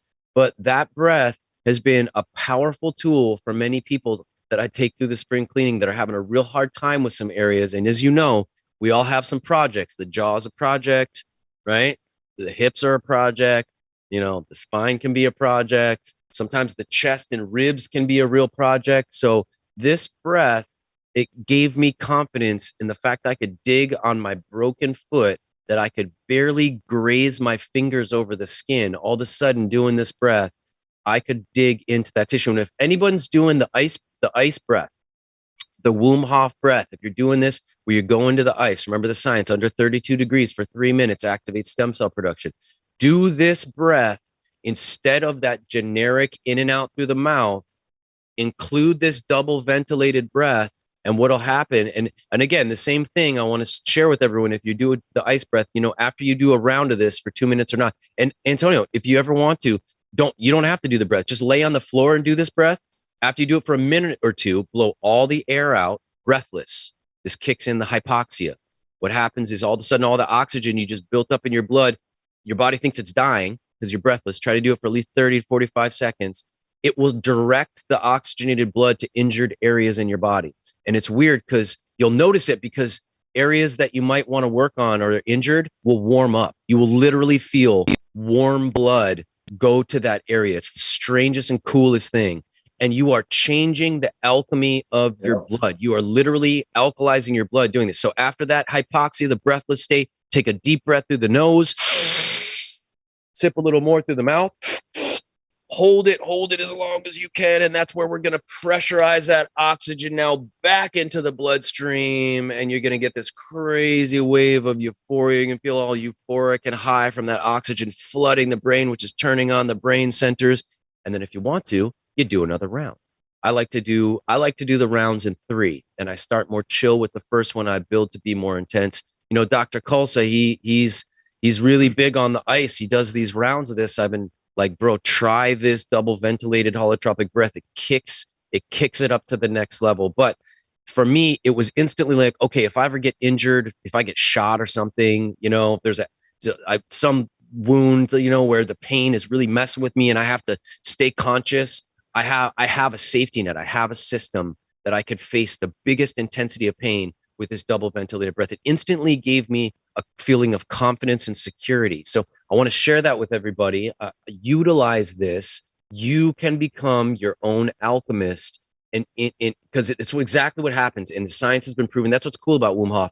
Even in the breath he's talking about, he's gotten in the labs. They've been doing scientific testing with this guy. He's got a big following, so they have a lot more funding to get to science. And so the science that happens with the Wim Hof breath and what he does with Wim Hof, all that science applies to everything I'm telling you guys. It changes the alkalinity of your body. It changes the alchemy of your cells. It stimulates stem cell production, activates stem cell production. It brings oxygenation to the brain and the blood and all the tissue. So everything, if you want to look up the science on it, look it up on Wim Hof, will happen with this ventilated breath. And it is, again, it's another way to also decompress from a very intense day. Most of us are hyperadrenalized. We're going. We're in this hypermetabolic state. You need to relax. You need to calm down when you're going to sleep. And so this is a really powerful tool, because your sleep is very important. It's really, really necessary to take a certain amount of rest, which you can't get to in the theta and delta states if you're hyperadrenalized, because you could sleep for 8 hours. You're going to toss and turn and never hit those deeper restful states. You could sleep 10 hours and not feel rested. And that's where utilizing an exercise or two, or even, as we've talked about, just doing a general squeezing of your body, of your tissue, a general just neuromuscular anchor, manipulate, and release technique. We got tons of videos on our YouTube channel And I've shared this one a lot. There's one where we show you the whole principles and techniques of how to do NMRT, a self-treatment version, and where I take you through all the principle and the techniques of how to do it. Utilize this stuff to help yourself get more restful sleep. So, where are you now, sir, in regards to, you're in Arizona? What's your flow? What's your schedule look like? If people want to reach you, connect with you, how does it work? Besides going to our practitioner page and finding you on there, which you have your information on there. Will you come see people? You'll come see people. I think you told me if there's at least a couple people that'll do a series, you'll go somewhere. Yeah. Yeah, if there's a minimum of 2 people, I will travel. I mean, I travel. I've got clients all over the U.S. So, yeah, 2 people or more definitely makes it worth the while. And my schedule's, depending on how many clients I have in a certain month. But yeah, I will travel. I'll travel to you. It makes and where are you at in Arizona? Where are you at in Arizona? I'm right outside of Sedona, Arizona. I'm in Payson, Arizona. It's more in the mountains. Beautiful. Forest. Yeah. So, man, I got to connect you. You're right in Arizona. You got to go to Wisdom of the Earth. Their main center for those magical pharmaceutical grade oils, brother. Oh my gosh, you're like just a little car drive away. We got to get you over there. I'm going to give you all the information, because just going to that place, they got over like 200 plus oils. You get to go in and you get to just connect with them all. I mean, it's just a medicinal journey just to go there and sample them. And man, you have such an amazing resource for these pharmaceutical grade essential oil extracts, man. Just magic. They're sometimes really amazing for grounding your clients, your patients on the table. I just thought about that. I was like, man, we got to get you over to Wisdom of the Earth. And the people over there, Cynthia Oliveira, who was the owner, who's now the head educator there. She's a dear friend, and I know she'd be honored to take you through an essential oil journey. I mean, all these things work together. Do you work with any quantum technology with your healing? You using anything tech-wise when you treat people? Yes. Yeah, so I use a biomat and then also a Theragun as well. I gotta I'm gonna send you the links for this thing too. Right here. It's called a Flex Beam. It is it's high intensity red light therapy. Turn it on, just show you. So this right here, this high intensity red light, not only does it dissolve inflammation, it melts down the crystallization and calcification in tissue.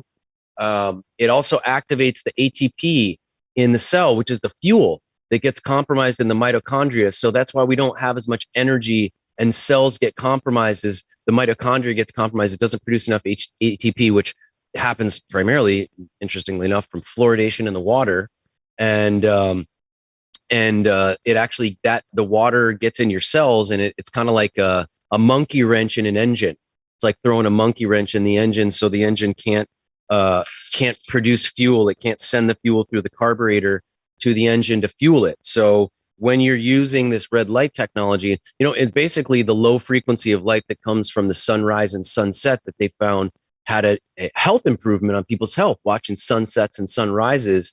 But this thing is the equivalent of like a $50,000 one that would be at Dr. Kolsa's clinic. In terms of a smaller one, bro, it's really portable. It's really durable. It almost looks kind of like military grade, and it has these elastic straps, so you can put it on your neck here. You could strap it onto the chest, on the torso. And what I found is, okay, check this out. So we want this light. We want this light to get into tissue. We want this light to get into tissue. So if everyone's tissue and fibers like this, and then you and I do neuromuscular therapy and it opens the fibers like this, we want the light to get in here, right? So this thing does magic for people just getting it in this way. But imagine open the fibers and the light goes in. Boom. It just goes deeper. And it has 3 settings. It has one for the skin, has one for muscles and tissue, like, mid-range tissue. And then it has one for like deep organ tissue and bone and ligament. So really affordable. I think they're like $500. And for the caliber of what it is, in comparison to like a $20 or $30,000, clinical red light therapy, which by the way, in a lot of these physical therapy places, they're using this high intensity red light too. So this is just a really good tool for the arsenal belt of healing that you have. And then another one I'm going to introduce you is the hydrogen technology. All this stuff just enhances all the work we're doing with patients. And when you're putting this much energy and time into healing yourself, oh yeah, we're going to talk about that. We're going to talk about that technology. We're going to talk about that. Yeah, we are. Because I'm actually just going to send you the link we had this guy, Greg, the Hydrogen Man. He's like Mr. Hydrogen Technology, and he debunks a lot of the tech that claims to be hydrogen and is not. And I'm going to send you the links for that. It's a topic for another show in that regard. We're coming into the last 20 minutes of the show in terms of our broadcast. And I'm going to actually look and see if there's any other questions anyone's asking about that they want to ask me or you. Let's see here. I'm just looking through our chat right now.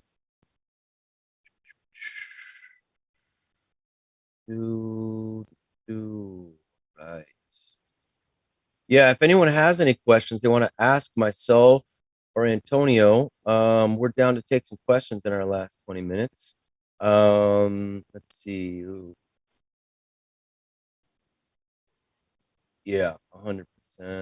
That one. So I'm excited in regards to doing our practitioner call, because we're gonna go back through just kind of a review of everything. I got the call to do that really for all of us. Just any reviews, any questions, anything like that for you guys, and then little updates. Like I said, the double ventilated breath, which has been really helpful for patients to not react as much through sequences that we're doing, and just a few little like evolutionary pieces that have come in, because there's always a new refinement to everything that comes. I also, by the way, we also redid the manual, so I'm gonna be sending you another version of that PDF for the manual itself, brother. It's kind of, we redid a lot of it just as a reference. So the manual will be coming your way again, and I'd love to have you back out here for one of our programs, our apprenticeship programs, if you ever want to come assist out here. That's a big one. I want to get my practitioners back in to assist in other practitioners coming through. I'm actually really excited for you to link up with this brother Rocky. I think you guys are gonna connect. I'm glad he's getting to kind of see you represent and speak about this work and how it's impacted your life, because I feel like he's gonna be an NMRT warrior for the cause, brother. I really do. I think he's I spoke to him last week. Yeah, he's got the call. He got the call as well, to bring it down, because this is a spiritual battle that we are in, folks. Make no mistake. If you can't see it all around you, God help. The light has won. Yes, the light has already won. We got to physically let it catch up, right? That's it. Actually, on a quantum level, yes, the light has already succeeded. We just have to carry it out in the physical. And that's a big part of it, is that, consciousness moves at light speed. It's the body that's the slowpoke. And the body is a slowpoke because it's gotten weighted down and sluggish and heavy. And if you don't believe that those that have controlled this world through this darker age we've been in, we're moving out of, they are alchemists too. They know how this body works. They know that when you feel happy, when you feel sad, it's a chemical process, and that chemical goes into your system, and it's supposed to be moved daily. So by not informing you, by not giving you the knowledge of the power of touch, and by bombarding us with fear in our society, we're full of fear. Our bodies are holding it. And so our filter, our lens here, is seeing through a lens that's more fear-based. And so that is going to be applied to everything. And I'm sure Antonio will concur. That's part of why he felt so free after he got released. He felt like a kid, because all that fear got flushed. And oh my gosh, what a different world it is when you pull these off and you get to see the light, right? Because this has been the normal where we all got these goggles on. Only difference is these ones actually protect you from the, LED bullshit light. So this it's a little bit different of a metaphor, but it's not. If we pretend these are your fear lenses, everyone's got the fear lens on. We've been conditioned with it. And all of us can take it off. Okay. All of us can take this off and see clearly. But that's the thing about this realm is it's individually based, and it is based on your free will. You get the free will to choose. God is not just going to come down and say, don't jump off this cliff. You got the free will to do it. That's the gift. Because God could come down and be like, don't jump off that cliff. You'd be like, oh, thanks, God. Wow, that was really, wait a second. I thought this was a free will. You kind of cheated there. Thanks for telling me not to jump off that cliff, but it's kind of not really free because it kind of helped me out there. So, and I'll tell you as a parent, it's the toughest thing to step back and fully allow your children to make choices for themselves without trying to interfere, to truly give them more freedom to learn. And we tend to be kind of a stubborn and unfortunately egoically entrenched species right now, where we're really stubborn about go say it. Yeah, share. No. I mean, what you're talking about, that's the thing. It's our intuition is blocked by all these chemicals, right? So it's actually a divinely inspired free will if you actually know how to listen to your intuition, or even know what your intuition is. Bingo. Because if that intuition is blocked and you're basing every decision off of a egoic, denser energy type of standpoint, then you think you're listening to your intuition, but it's actually the opposite. It's fear-based. Fear. Yeah, it's the monkey mind. You're controlling, right? So, you're like, it's telling me to do this. Well, that's incorrect information. That's a manipulation. Right. And you're not listening to the right thing. But if you're able to clear your vessel and tap into your intuition and know what the difference between love and fear is, boom, we're all taken care of, and we all have plenty of guides that are helping us. And if you listen to what is coming in divinely as love, you're taken care of, and you will have incredible synchronicities. You'll be led the correct way, right? Yeah. What do they say? The reason we got so dense is because we kept going against our intuition, kept going, oh, that looks interesting. Ooh, let's try to experience that.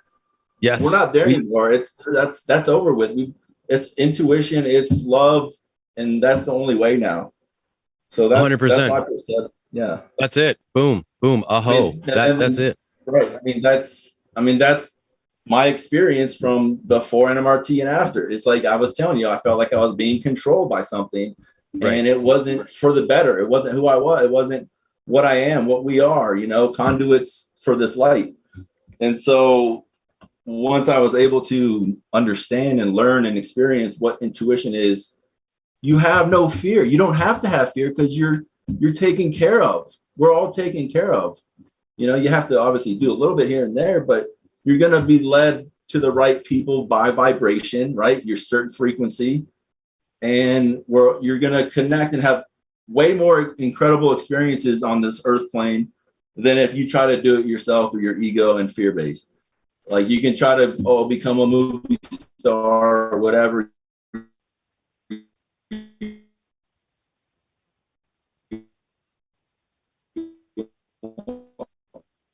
Oh, digital glitch out. Hang on one second. You froze up, brother.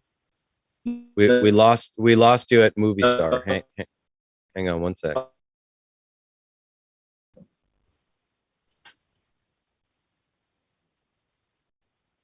I was data streaming. There we go. We lost you at movie star. He's froze up. There, almost. I'm going to talk right as he's frozen, but he's right. We have been sold on a mixed upside down world of what's relevant, what's important. No, that's okay. I pretty much was done after that. I said, almost weird. There we go. There he is. I think you're back. Yeah, it's weird. It's digitizing. There he is. Yeah, no, you're right. Well, our priorities and what's important in this life have been distorted.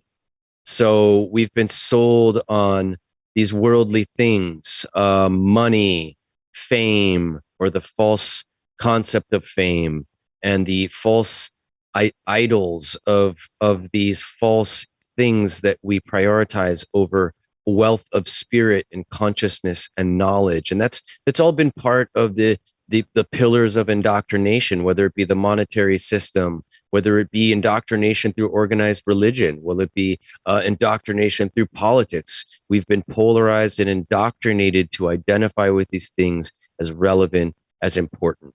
And the fact is, the facts, so many facts are that it has nothing to do with what we're really here for.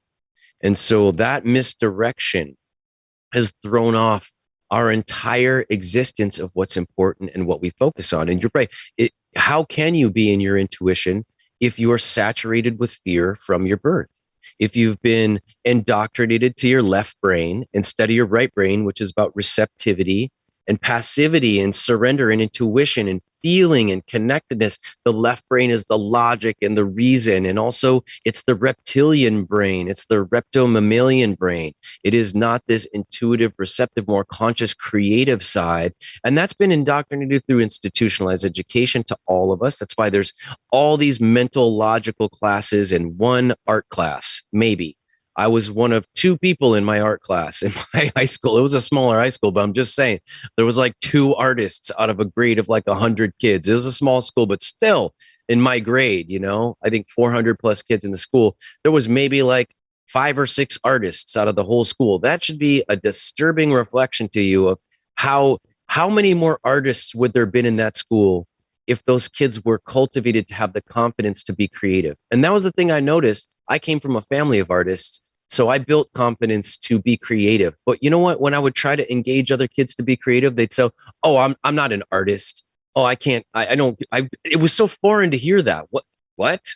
Anyone can be creative. Are you kidding me? Like art's fun because you can just check out of your mind and start playing with colors and painting and see what comes with it. It's a scary thing because the left brain becomes safe in the concept of logic and reason and control. And creativity can't be controlled. You have to let it flow. And so whether it be the indoctrination through institutionalized education or the bombardment in our brains of false prioritization for what's really important in this life, or the just bombardment of fear, the chemical toxification, the genetic compromise and dumbing down of our species, we have a very unconnected and unintuitive population. But you know what happens when you start flushing this fear? You're right, Antonio. You get access to all this other magical stuff about this life. You get access to your intuition. You get access to a greater perspective that things are all more connected, that there is a greater force orchestrating it all. And hopefully that allows you to surrender into the flow. And then it gets reflected in syncretisms, like we talk about, the syncretic connection of things that maybe you were missing before, because the psychology is it's me against the world, bro. Everything's separate. Everything is, I gotta do all these things to make my day come together, or it's all gonna fall apart. The day doesn't just flow and manifest as it's supposed to. But we're moving out of that left brain strategic active age, that old paradigm. We're moving into a new paradigm of receptivity and creativity, moving from time space to space time. So whether you want to or not, folks, this is the way it's going. I promise you, this is the way it's going to keep getting more and more disorienting for you if you don't hop on the receptive wave.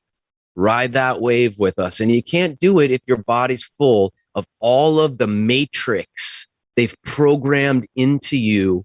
So even if your brain reads spiritual books, you listen to philosophies, you listen to Alan Watts, which is everybody's spiritual uncle or grandpa. Beautiful man, Alan Watts, talking about Zen. You could listen to all these teachings, but if your body is holding the chemical fear of everything that's happened to you, including being picked on when you're 6 years old, your mommy daddy issues, all that stuff, how could you ever really tap into that intuition and see clearly? You can't. And what happens is when you flush this, like Antonio's reflecting, you get a new perspective, you get a new look at things. And since consciousness creates reality is what consciousness chooses to focus on, that changes the game when consciousness gets some space and these come off. The blinders come off. Can you see? You know, but it can't happen unless you give it a flush. Real quick before we go, let's touch base a little bit on we've had some UFO stuff that you and I have touched base on, which is kind of cool. Some interesting things you've seen in that regard. Just a little bit as we're closing out. Share a little something. You there? Can you hear me? Yeah.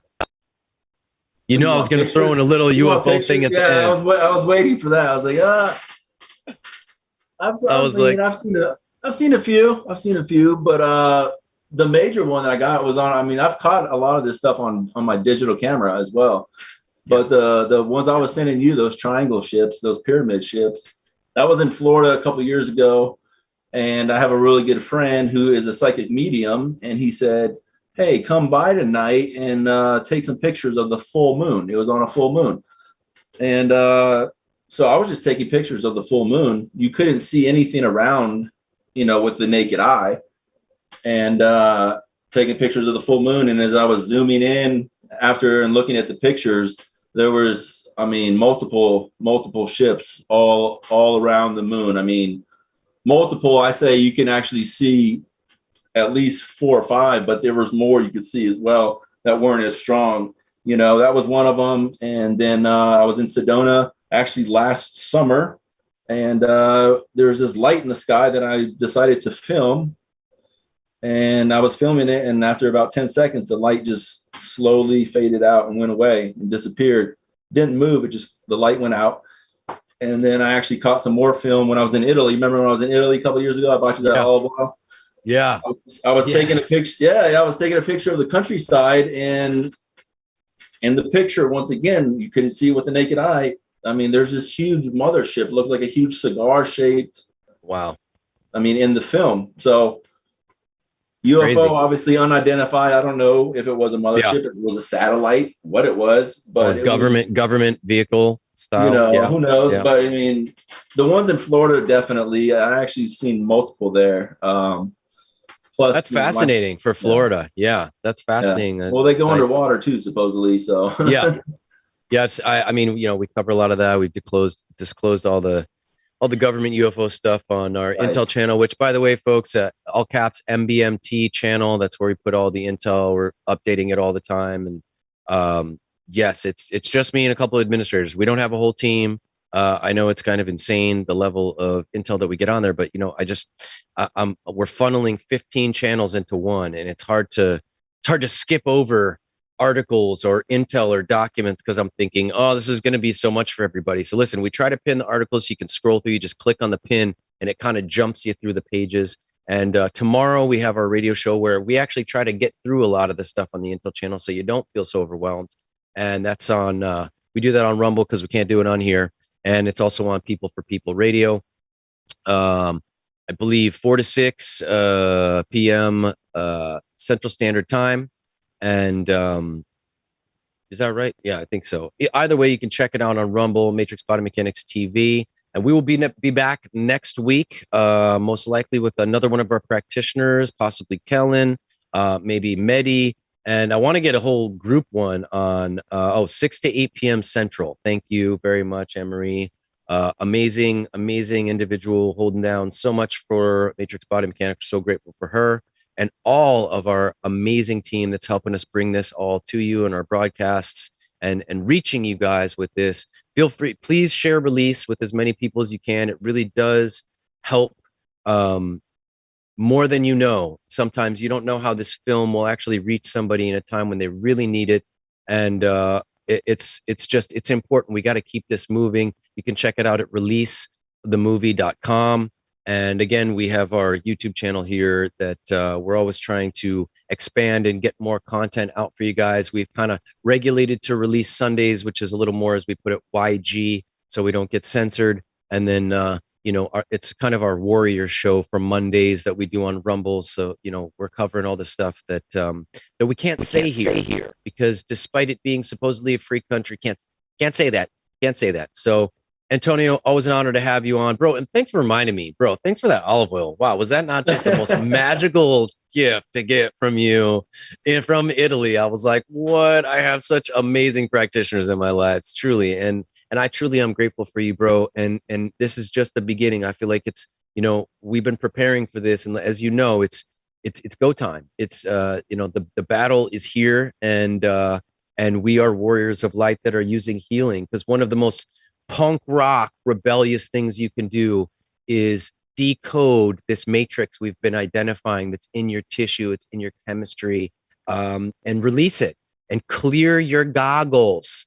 Get rid of the fear, remove the fear, because the intuition comes in when you remove the fear. Don't choose the numbing side of externalized drugs and alcohol. It's a cheater's way. Use your breath, use healing, dig into yourself. Your body's a pharmacy, by the way. All the drugs that you think you enjoy, they're actually stimulating your own pharmacy right here to give you the chemicals. It's not even the drugs that get you high. If you didn't know that, God bless you for the fact you're doing drugs and you don't even know how they work in your brain. Okay.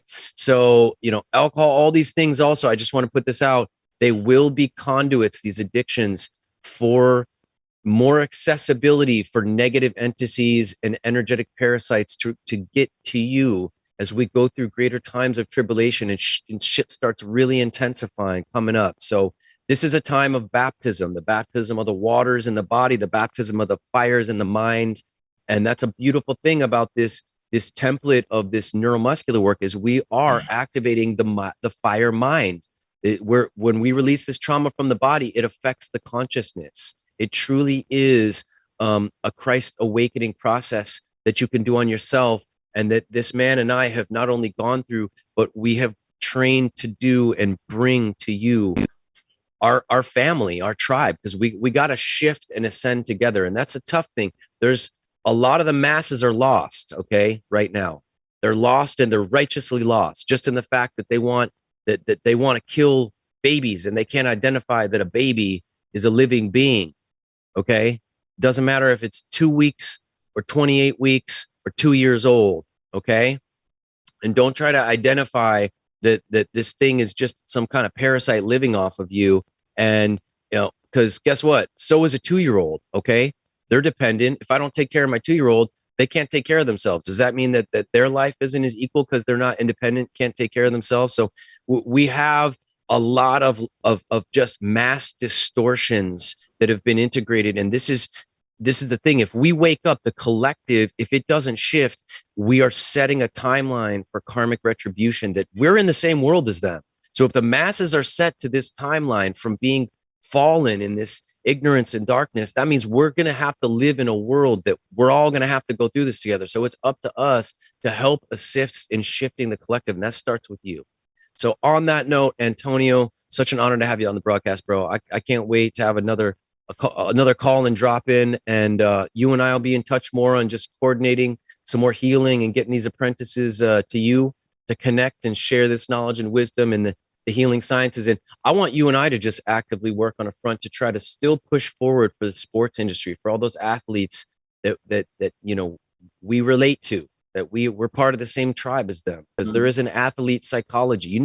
We're athletes, we're warriors. We're different breed than others. So I want to fight for them, and I want to work together and try to find, and anyone that sees this broadcast that wants to help with some resources to help Antonio and I reach more athletes, to help them, to help them in their career and their performance and their enjoyment of the game that's already intense enough to take on to play. Antonio knows more than me. He went past high school to play. So it gets way more intense as you go into it. So please reach out, and we're going to work on that. So on that note, thank you, brother, for being on the show with us. Hey, thanks, Micah. Thanks for the invite. And once again, I'll tell you every time, thanks for bringing this work to the world, because it was definitely a lifesaver for me. Thank you. And thank you, brother, for helping me complete that cycle, for that happening for me, and feeling like I need to pay this forward. And every time I complete that cycle, it lights me up, bro. It makes me feel such gratitude. And then to watch you go off and share it with others and watch you complete that cycle with every person, including your parents or your friends, whoever you can help.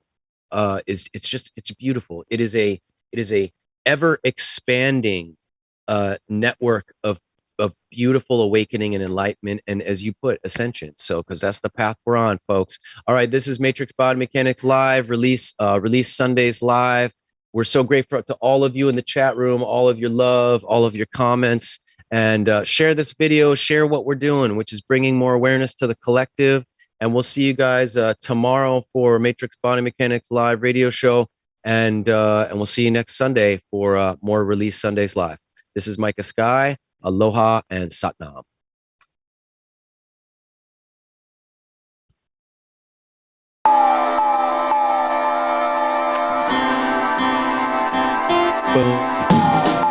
Two frogs in trouble. That's the name of the tale, yeah.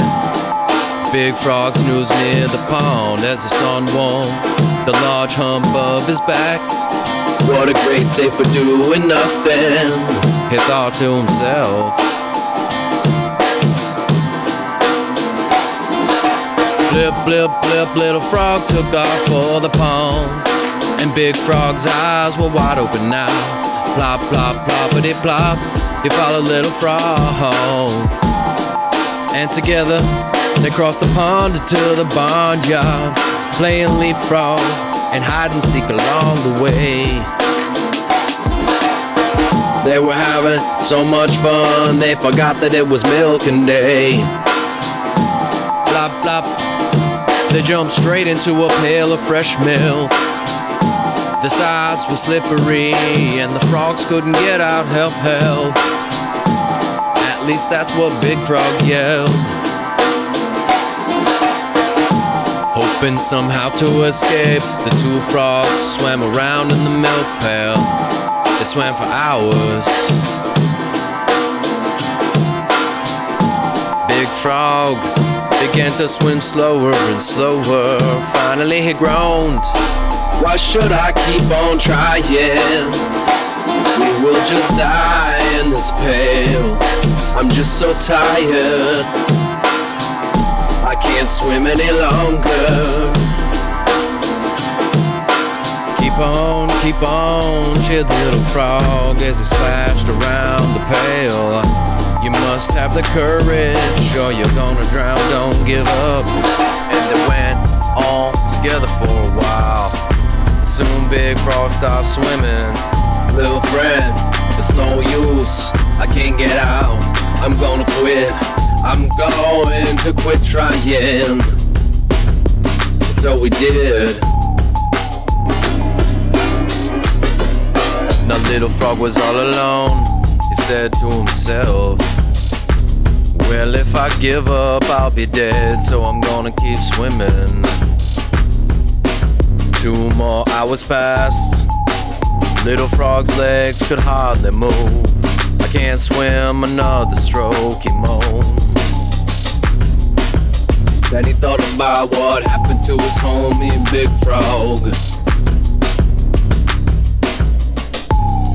With every speck of strength in him, Little Frog cried out, even if I die trying, I won't give up. Where there is life, there is hope. Bursting with courage, Little Frog felt a tingle and new life come into his legs. He raced around the milk pail, splash, splash, splash for a long time. That is the only sound he heard. But he began to hear a new sound. Was his reality being blurred?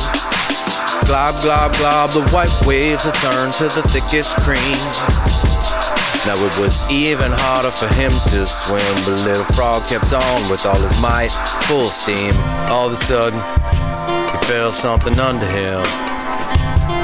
He looked down and saw his feet were resting on a small hill. Little Frog swimming had turned the milk to butter. With a great leap of joy, Little Frog jumped out of the pail